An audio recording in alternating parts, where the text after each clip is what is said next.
If you want to experience restoration in your life, your family, your spiritual life, your finances, your destiny, the first key to restoration according to scripture is...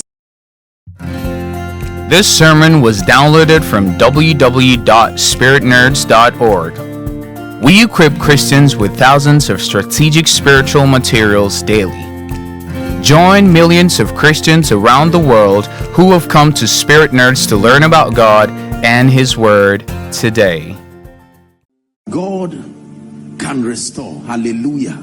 Such a powerful comfort for the saints that no matter what you've lost, the mystery, I hope that we'll be able to deal with it, is that everything that leaves you is still on earth. Now that's a very good news. If it leaves me and it is still on earth, then there is hope for recovery. And scripture says there is hope for a tree.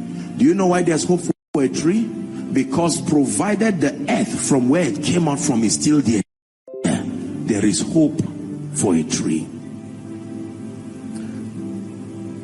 There are 4 keys that I wrote here that are prophetic road maps. I wish we had time to walk these as seen in the life of Joseph.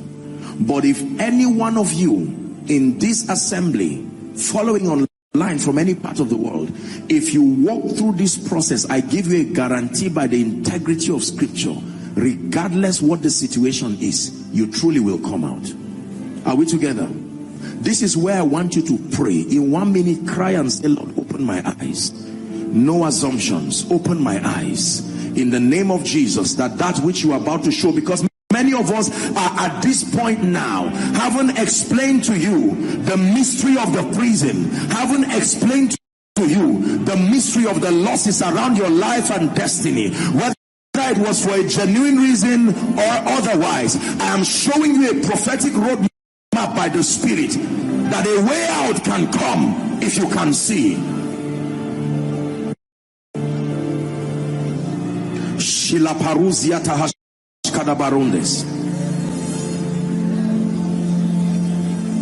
Are we blessed? Now look up. Please receive with meekness these truths that I want to teach you. The first key I have found, if you want to experience restoration in your life, your family, your spiritual life, your finances, your destiny, the first key to restoration according to scripture is self-examination and evaluation. The first biblical key to experience lasting restoration, the power of self-examination. Not just prayer, not just fasting, not just finding a man of God. In that order of priority, self-examination. There is nobody who receives restoration in this kingdom if you cannot sit down and be thoughtful. 2 Corinthians chapter 3 and verse 5. Help us, media. 2 Corinthians chapter 3 and verse 5.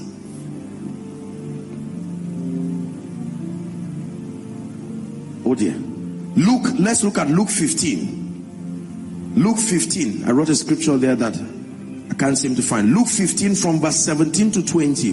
The Bible talks about the prodigal son. The story of the prodigal son. Remember the story? The Bible says how that gentleman, provided he was staying with his father, he was not satisfied coming under the authority of his father, and he wanted to live life at his own terms. And then scripture reveals that he left and lived a riotous life for many years. Notice lack started when he left his father. Now, the story of the prodigal son is not the story of sinners, because it's a family. It has nothing to do with sinners. Number 2, for your information, the story of the prodigal son is the story of 2 people with the same lifestyle. The only difference is one acted out his own, whereas the other hid his own in the heart. Both the elder brother and the younger brother did the same thing. The only thing is that the younger brother was fast to act out his own rebellion, but the elder brother also had his own hidden there. Are we together now? So the Bible talks about this gentleman who later finds himself with the swine, pigs, eating from them. And then read verse 17, please. The first 5 words or 6 words. 1, 2, go. And when he came to, the Bible never said when an angel appeared to advise him. Listen, human beings have their wills, and you can sit down and think through life. Please keep that scripture there. He came to himself. How do you come to yourself? By thinking. There is the voice of your heart. The Bible says, say not in your heart. So you don't just think, you can speak in your heart. He came to himself. He said, how many hired servants? It's called the power of thoughtfulness. If you can take an introspect of your life and your destiny, self-examination. Are we together? Many people never rise from the shackles of life and destiny because they are preoccupied by offense and will not sit down and examine their own lives. Why am I like this? Why is my church not growing? Lord, you called me. Why is it that my pastor continues to prophesy over my life and people testify here every week? I am a faithful worker, and according to the authority of scripture, I'm a bona fide partaker of the grace upon the man of God. Why is it not speaking in my life? He came to himself. There are times you need to go for a retreat, not just to pray. The Bible says, be still and know. There is a kind of knowledge that stillness brings. Are we together? That you go and lock yourself and sit down quietly and say, something must be wrong. He came to himself. January, this happened. Just when I was recovering, my wife got sick. Just when she was recovering, my child got sick. Just when he was recovering, no. This is more than sickness. I see that there is a handwriting of Satan wanting to destroy my thoughtfulness. It's unfortunate that we live in a world where we are preoccupied by activities. And so thoughtfulness now is a luxury. But believers, hear me. In this end time, we must trust God for grace to hide away from people.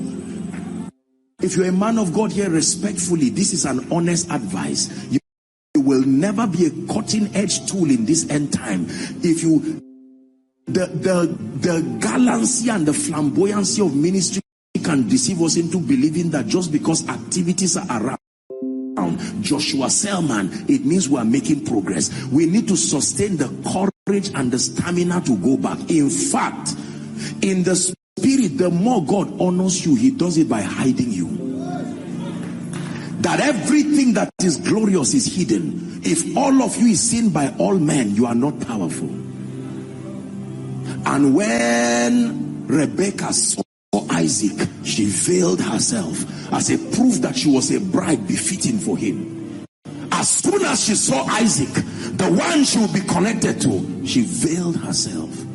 It is the reason why your heart is hidden. It is the reason why the sensitive or comely parts of your body, like Apostle Paul was teaching, are hidden. Don't be embarrassed when God hides you. He's hiding you as proof of the value he has for you. Are we together? But we are dealing with self-examination. The young man sat down one day and came to himself. He said, how many hired servants does my father have? And I am here feeding with the swine. I will arise and I will go to my father, he said. And I will say, Father, I have sinned against you and against heaven, and I am not worthy. He had not gone, no, he was discussing self-examination.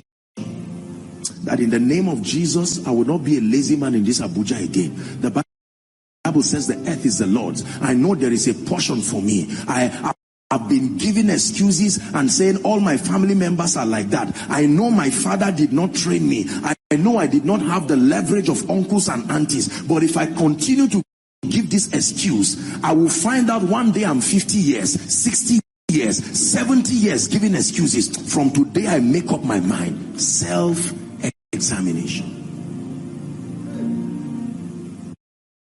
This life of disobedience and dishonor to my pastor, every time he's prophesying, I stand and I say, oh, I'm the one washing his car. And for 5 years, I've not received any testimony. I come back to myself. I'm coming for this service with my heart open. And if my pastor is prophesying, I will not just see him as my pastor. He is God's apostolic voice to me. Self-examination. Fear a man who has sat down to think. He's ready to rise. Listen, let me tell you how restoration came to Samaria. I wish we had time, we would have walked scripture tonight. The Bible says there were 4 lepers. For as long as they were silent and not thinking, they remained on the ground. But when prophecy came, the spirit of wisdom landed on them and they began to think and contemplate. Why sit we here till we die? They began a conversation. Charlie Paruskiata.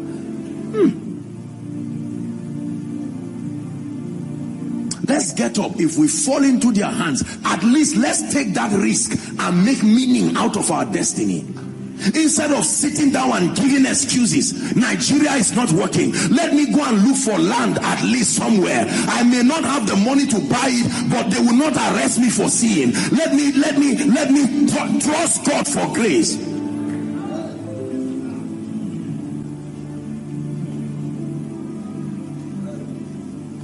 Self-examination.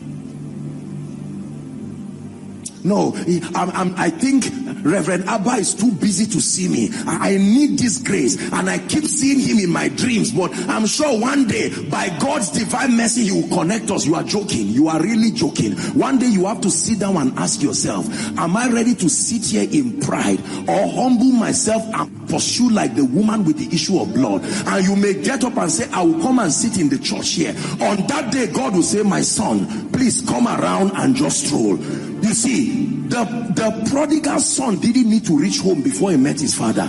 That means the father was already walking too, but he needed to examine himself and take a step of faith. Someone say, in the name of Jesus. Please shout it. Say, in the name of Jesus, I receive grace to sit down and be taught. We believe you've been greatly blessed by this sermon. Do you want to download more sermons of your favorite preachers? Visit www.spiritnerds.org today. Reach us by email for more information and concerns at spiritnerds.org@gmail.com. God bless you.